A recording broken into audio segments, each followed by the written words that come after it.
Welcome to red TV. నేను మీ తేజ. సుదీక్ష కోణంకి అసలు ఈ యువతి అమెరికాలో మిస్ అయినప్పటి నుంచి కూడా ప్రపంచవ్యాప్తంగా చాలా హల్చలైంది ఈ న్యూస్. ఇప్పటి వరకు కూడా ఆమె ఆచూకీ తెలియలేదు. అమెరికాలో ప్యాట్స్బర్గ్ యూనివర్సిటీలో చదువుకుంటున్న ఆమె ఫ్రెండ్స్ తో కలిసి దాదాపు 5 ఫ్రెండ్స్ తో కలిసి ఆమె ఒక పార్టీ టూర్కి వెళ్ళింది. సరదాగా ఫ్రెండ్స్ తో ఎంజాయ్ చేద్దాం అని చెప్పేసి. సో వెళ్ళిన తర్వాత ఆమె ఆ పార్టీలో ఆమె మిస్ అయింది. అప్పటి నుంచి ఇప్పటి వరకు కూడా ఆమె ఆచూకీ తెలియలేదు. ఫ్రెండ్స్‌ని అడిగినా మాకు తెలీదని చెప్తున్నారు. ఈ కేసు విషయానికి సంబంధించి పోలీసులు ఎంత దర్యాప్తు చేస్తున్నా పురోగతి అయితే సాధించలేకపోయారు. అయితే ఆ పార్టీలో ఆమె అసలు ఎలా మిస్ అయింది? ఎవరైనా కిడ్నాప్ చేశారా? లేకపోతే ఆమెను చంపేశారా? ఇప్పటివరకు కూడా డ్రోన్‌ల సాయంతో గానీ, హెలికాప్టర్ సాయంతో గానీ అంటే దర్యాప్తు చేయడానికి, అక్కడ వెతికే ప్రయత్నం చేయడానికి ఆ బీచ్‌కి సంబంధించి అంటే ఒక బీచ్ దగ్గరికి వెళ్లారు వీళ్ళందరూ కూడా పార్టీ చేసుకోవడానికి. సో అదంతా కూడా గాలింపు చర్యలు చేసినా ఎక్కడా కూడా చిన్న ఆచూకీ లభించలేదు సుదీక్ష కోణంకి గురించి. అయితే ఈ కేసుకు సంబంధించి మరిన్ని విషయాలు ఈరోజైతే బయటకొచ్చాయి. అవేంటో కూడా మనం చూద్దాం. అయితే సుదీక్ష కోణంకి పేట్స్బర్గ్ యూనివర్సిటీలో చదువుకుంటుంది. సో వాళ్ళ ఫ్రెండ్స్‌తో కలిసి ఈ నెల మార్చ్ 3వ తారీఖు అక్కడి నుంచి వాళ్ళ ఇంటి దగ్గర నుంచి కూడా స్టార్ట్ అయింది. సో 6వ తేదీ రిపబ్లిక్ రిసార్ట్ అనే ఒక ప్లేస్ కి వాళ్ళు రీచ్ అయ్యారు. డొమినికా రిపబ్లిక్ దేశానికి సంబంధించి ఫేమస్ అయిన సిటీ ప్యూంటా ఖానా అక్కడికి వెళ్ళారు వీళ్ళందరూ కూడా పార్టీ సెలబ్రేట్ చేసుకోవడానికి. దీనికి సంబంధించిన కొన్ని విజువల్స్ అన్ని కూడా మనం చూస్తున్నాం. అంటే ఆ వేడుకల్లో వీళ్ళు సరదాగా ఎంజాయ్ చేస్తున్న అవన్నీ కూడా మనకి ప్లే చేస్తున్నారు కొన్ని న్యూస్ ఛానల్స్ బయట. అయితే అదే రోజు వాళ్ళ ఫ్రెండ్స్‌తో కలిసి ఆమె డ్రింక్ చేసింది, సరదాగా ఎంజాయ్ చేశారు. తెల్లవారుజామున 3 వరకు కూడా అందరూ ఫ్రెండ్స్‌తో కలిసి ఆమె అక్కడుంది. అయితే ఆ పార్టీ ముగిసిన అనంతరం వాళ్ళ ఫ్రెండ్స్ అందరూ కూడా వాళ్ళు ఏదైతే హోటల్ బుక్ చేసుకున్నారో రిపబ్లిక్ హోటల్. సో అక్కడికి వెళ్లి వాళ్ళు స్టే చేశారు. అయితే ఎంతవరకు చూసినా సుదీక్ష కోణంకి రాలేదు. పైగా సుదీక్ష కోణంకి సంబంధించిన తన మొబైల్ గాని, దానికి సంబంధించిన కాస్ట్యూమ్స్ గాని అవన్నీ కూడా ఫ్రెండ్స్ దగ్గరే ఉన్నాయి. అయితే చాలా రోజుల నుంచి కూడా ఈ కేసుకు సంబంధించి పోలీసులు దర్యాప్తు చేస్తున్నా ఇప్పటి వరకు ఎటువంటి ఆచూకీ గాని లేకపోతే చిన్న క్లూ గాని లభించట్లేదు. సో చాలా రోజుల తర్వాత పోలీసులు మళ్ళీ అదే ప్లేస్‌కి వెళ్లి గాలింపు చర్యలు చేస్తున్న సమయంలో ఆ బీచ్ ఒడ్డున తను ఎక్కడైతే కూర్చుందో అక్కడ తను వేసుకున్న స్లిప్పర్స్ గాని, అలాగే తన దుస్తులు గాని లభించాయి. అంటే అనుమానాలు వ్యక్తమవుతున్నాయి. ఏ రకంగా అంటే ఆ బీచ్‌లో ఆమె కొట్టుకొని వెళ్ళిపోయిందా? ఆ అలల వల్ల ఆమె అక్కడి నుంచి నీటిలో కొట్టుకొని వెళ్ళిపోయిందా అంటూ కూడా చెప్తున్నారు.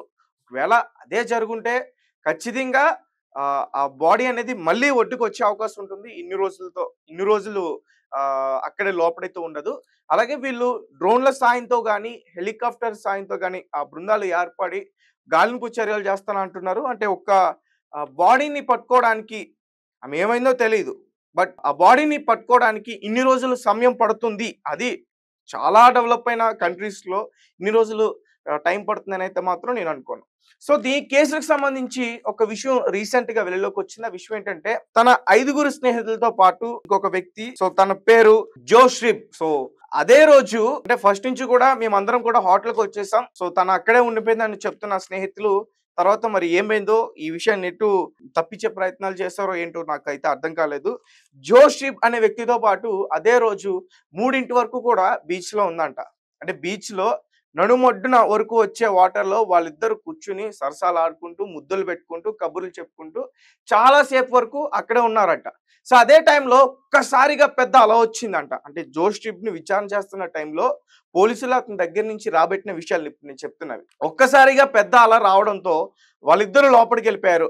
అయితే నేను తనని సేవ్ చేసే ప్రయత్నం చేశాను. మొత్తానికి నేను సేవ్ చేశాను. అంటే ఆ టైంలో నేను కొంచెం వాటర్ ఎక్కువ తాగేశాను.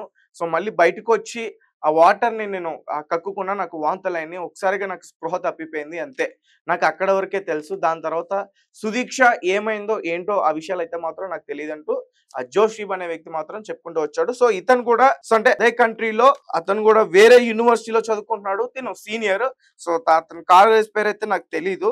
సో అంటే జోషిబ్ అనే అతను కూడా సో అదే కంట్రీలో మరొక యూనివర్సిటీలో చదువుకుంటున్నాడు. సుదీక్షకి అతను సీనియర్. సో జోష్‌రీబ్ ఈ విషయాలన్నీ కూడా చెప్పుకొచ్చాడు. అలాగే ఎప్పుడైతే వీళ్ళు పార్టీ సెలబ్రేట్ చేసుకుంటున్నారో, పార్టీ నుంచి మళ్ళీ వీళ్ళు స్టే చేసిన హోటల్‌లోకి మళ్ళీ తిరిగి ఎప్పుడైతే వచ్చారో, దానికి సంబంధించి పూర్తిగా సీసీటీవీ ఫుటేజ్ అయితే కూడా బయటకొచ్చింది. మనం కూడా ఆ సీసీటీవీ ఫుటేజ్‌ని మొత్తం పూర్తిగా పరిశీలించాము. అంటే ఎక్కడ కూడా సుదీక్ష సీసీటీవీ ఫుటేజ్‌లో కనిపించలేదు. ఎప్పుడైతే పార్టీ వేడుకలు జరుగుతున్నాయో, ఆ సమయంలో మాత్రమే తను కనిపించింది. మిగతా టైంలో అంటే ఎప్పుడైతే తను మిస్ అయిందో మార్చ్ 6 ఆ డేట్‌లో అప్పటి నుంచి కూడా తను కనిపించలేదు. అలాగే ఆ బీచ్ నుంచి తను కోలుకొని అంటే ఆ వాంతులు చేసుకొని నేను స్పృహ తప్పి పడిపోయానన్నాడు కదా! జోష్‌రిగ్. సో, మళ్ళీ తను హోటల్‌కొస్తున్న ఆ సీసీటీవీ ఫుటేజ్‌ని కూడా చెక్ చేస్తే సో, తను ఒక్కడు మాత్రమే వచ్చాడు. సో, లాస్ట్ టైమ్ తను ఫ్రెండ్స్‌తో కలిసి పార్టీ చేసుకుంటున్నప్పుడు మాత్రమే సుదీక్ష కోణంకి యొక్క దృశ్యం మాత్రం అక్కడ కనిపిస్తుంది. మరి సుదీక్ష కోణంకి నిజానికి అసలు ఏమైంది? నిజంగానే ఆమె బీచ్‌లో కొట్టుకెళ్ళిపోయిందా? ఒకవేళ కొట్టుకెళ్ళిపోతే ఇంత టైం ఎందుకు తీసుకుంటున్నారంటే ఆ ఆచూకీ తెలుసుకోవడం కోసం. అలాగే వాళ్ళ తల్లిదండ్రులు కూడా చాలా ఆరోపణలు చేస్తున్నారు. ముఖ్యంగా ఎందుకంటే తన ఫోన్ అయితే అసలు ఎవ్వరికి ఇవ్వదంట. ఇంట్లో కూడా తన ఫోన్ పర్సనల్స్ ఉంటే నేను ఇవ్వనని చెప్పేసి తను చెప్తుంది మాకు. అసలు ఫోన్ ఎవరికీ ఇవ్వదు తను. సో అలాంటిది స్నేహితులకి ఫోన్ ఇచ్చి వెళ్ళిందంటే మాత్రం మాకెక్కడో అనుమానాలు వ్యక్తమవుతున్నాయి. మాకు అనుమానం ఉన్నాయి. ఎవరో కిడ్నాప్ చేశారు. తనని కావాలని జెప్పేసి అనుకుంటున్నారు. ఇంకా చాలా మాట్లాడుతున్నారు. అవన్నీ గూడా నేను చెప్పే ప్రయత్నించాను. ఎందుకంటే ఆడబిడ్డ కాబట్టి. సో, అంటే తన ఆచూకీ తెలిసేంత వరకు కూడా మనం ఏ విషయం కూడా తన గురించి అభాండాలు వేయకూడదు, ఆరోపణ చేయకూడదు. అంటే నిజానికి ఇప్పటివరకైతే జోషికి ఒక వాస్తవ విషయాన్నయితే మాత్రం తను ఒప్పుకున్నాడు, చెప్పాడు. అయితే పోలీసులు కూడా ఆ విషయానికి సంబంధించి ఏమంటున్నారంటే, ఒక్కొక్కసారి ఒక్కోలా చెప్తున్నాడు. అంటే తన మీద ఇంకా అనుమానాలు ఎక్కువవుతున్నాయి. అంటే జోష్‌టిప్ ఏమైనా చేశాడా? జోషిప్ తనని లోబరుచుకోవడానికి ప్రయత్నించాడా? కాదన్నందుకు తనేమన్నా హతమార్చాడా తనని? సో, ఆ విషయాలు కూడా త్వరలో తెలియాల్సుంది. అయితే అదే బీచ్‌లో నాకర్థం కాని విషయం ఏంటంటే, అదే బీచ్‌లో తన దుస్తులు లభించాయి, తన స్లిప్పర్స్ లభించాయి అంటున్నారు. మరి ఆ రోజు వీళ్ళెప్పుడైతే దర్యాప్తు చేస్తున్నారో, తన ఆచూకీ తెలియడం కోసం గాలింపు చర్యలు చేస్తున్నారో, అదే రోజు ఈ 2 ఎందుకు దొరకలేదు? ఆ బీచ్‌లో కూరుకుపోయినయి, పేరుకుపోయినయంటూ కూడా ఒక సమాధానం చెప్తున్నారు. నాకైతే అసలు అర్థం కావట్లే. అంటే అదే రోజు కదా! కంప్లెయింట్ ఇచ్చిన రోజే కదా! వాళ్ళొచ్చి మొత్తం గూడా అక్కడ దర్యాప్తు చేస్తారు. సో, మరి ఇప్పుడు చాలా రోజుల తర్వాత ఆ ఇసుకలో పేరుకుపోయినియి, ఇసుకలో ఉండిపోయినియి అంటూ కూడా చెప్తున్నారు. సో, అంటే నాకు కూడా ఏమనిపిస్తుందంటే నిజంగానే ఇసుకలో పేరుకుపోయినియి అంటే ఒకవేళ నిజంగానే అలల వల్ల ఆమె కొట్టుకుపోయినట్టే అనిపిస్తుంది. బట్ ఎక్కడో చోట మాత్రం కొన్ని అనుమానాలైతే వ్యక్తమవుతున్నాయి. ముఖ్యంగా జోష్‌విగ్ ఏదైతే చెప్తున్నాడో ఆ సమాధానాలకి పొంతన లేదు. ఒకదానికి ఒకటి అతను వేరేలా చెప్తున్నాడు. అంటే సింక్‌లెస్‌గా చెప్తున్నాడు. సో, అంటే తను భయపడి ఆ విధంగా మాట్లాడుతున్నారా? లేపోతే ఎవరైనా మాట్లాడిస్తున్నాడా? తప్పించుకునేందుకు తను ఆ విధంగా మాట్లాడుతున్నాడా?